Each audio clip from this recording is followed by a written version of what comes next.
Let's talk about our life ಅಂದರೆ ನಮ್ಮ ಮುಂದಿನ ಜೀವನ ಯಾವ ರೀತಿ ನಡಿಬಹುದು, ಇಂದಿನ ಜೀವನ ಯಾವ ರೀತಿ ನಡೆದಿರಬಹುದು, ಈಗಿನ ಜೀವನ ಯಾಕೆ ಈ ರೀತಿ ನಡೀತಾ ಇದೆ ಅನ್ನೋದನ್ನ ತಿಳ್ಕೊಳ್ಳೋಣ. ಅಂದರೆ ಆತ್ಮಗಳು ಯಾವ ರೀತಿ ವರ್ತನೆಗಳನ್ನು ಮಾಡುತ್ತೆ, ಯಾಕೆ ಮಾಡುತ್ತೆ, ಹಿಂದೆ ಏನು ನಡೆದಿರಬಹುದು ಅಂತ ತಿಳ್ಕೊಳ್ಳೋಣ. ಸ್ವಲ್ಪ ಲೈಟಾಗಿ ಯಾಕೆ ಆಗಿರ್ಬೋದು, ಏನಕ್ಕೆ ಆಗ್ತಾ ಇದೆ ಅನ್ನೋದನ್ನ ಆತ್ಮಗಳ ಕಥೆಗಳನ್ನು ತಿಳ್ಕೊಳ್ಳೋಣ.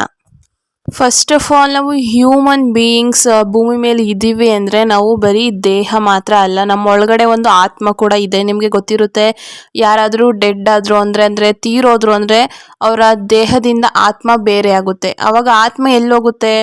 ಮೇಲ್ಗಡೆ. ಅದಕ್ಕೆ ಅಂತಾನೆ ಒಂದು ಲೋಕ ಇದೆ, ಆತ್ಮಲೋಕ. ಆತ್ಮಲೋಕದಲ್ಲಿ ನಮಗೆ ಒಂದು ದೇಹನ ಒಂದು ಆತ್ಮ ಬಿಟ್ಟು ಹೋಗ್ತು ಅಂದರೆ ಆ ಜೀವನದಲ್ಲಿ ಏನೇನೆಲ್ಲ ಮಾಡಿದೆ, ಏನೇನೆಲ್ಲ ದಾನ ಧರ್ಮಗಳು, ಪುಣ್ಯದ ಕೆಲಸ ಇರ್ಬೋದು, ಪಾಪದ ಕೆಲಸ ಇರ್ಬೋದು, ಇನ್ನು ಆ ಥರ ಯಾವುದೇ ರೀತಿ ಸ್ಟಡಿಗಳು ಮಾಡಿದೆ, ಅದನ್ನ ಎಲ್ಲ ಅಲ್ಲಿ ಮೇಲ್ಗಡೆ ಅದನ್ನು ಮೇಲ್ಗಡೆ ಇರುವಂತಹ ಪೂರ್ವಜರಿ ಆತ್ಮಗಳಿರುತ್ತಲ್ಲ ಅದಕ್ಕೆ ಎಕ್ಸ್ಪ್ಲೇನ್ ಮಾಡಬೇಕಾಗಿರುತ್ತೆ. ಇವಾಗ ಹೋಗಿರುವಂಥ ಆತ್ಮ ಅಲ್ಲಿ ಏನೇನೆಲ್ಲ ಮಾಡಿಬಿಟ್ಟು ಬಂದಿದೆ ಕೆಳಗಡೆ ಜೀವನದಲ್ಲಿ ಅದನ್ನೆಲ್ಲ ಎಕ್ಸ್ಪ್ಲೇನ್ ಮಾಡಬೇಕಾಗುತ್ತೆ.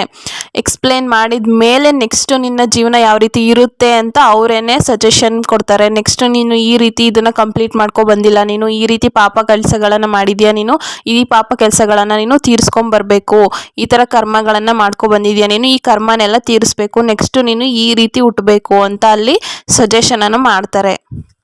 ಸಜೆಷನ್ ಅನ್ನೋದಕ್ಕಿಂತ ಅಲ್ಲಿ ಡಿಸೈಡ್ ಆಗುತ್ತೆ ನಿಮ್ಮ ನೆಕ್ಸ್ಟ್ ಲೈಫ್ ಯಾವ ರೀತಿ ಇರಬೇಕು ಅನ್ನೋದು. ನೀವು ಪಾಸ್ಟ್ ಲೈಫಲ್ಲಿ ಯಾವ ರೀತಿ ಲೀಡ್ ಮಾಡಿದ್ರಿ ಲೈಫನ್ನು, ಅದರ ಆಧಾರದ ಮೇಲೆ ನಿಮ್ಮ ಫ್ಯೂಚರ್ ಲೈಫ್ ಡಿಸೈಡ್ ಆಗುತ್ತೆ. ನೀವು ಏನಾಗಿ ಹುಟ್ಟಬೇಕು, ಯಾವ ರೀತಿ ಹುಟ್ಟಬೇಕು, ಏನೇನೆಲ್ಲ ಕೆಲಸಗಳ ಕರ್ಮಗಳೆಲ್ಲ ತೀರಿಸ್ಬೇಕು ಅನ್ನೋದು ನೀವು ಪಾಸ್ಟ್ ಲೈಫಲ್ಲಿ ಏನೇನೆಲ್ಲ ಮಾಡಿದ್ರಿ ಅದರ ಮೇಲೆ ನಿಮ್ಮ ಫ್ಯೂಚರ್ ಲೈಫ್ ಡಿಸೈಡ್ ಆಗುತ್ತೆ.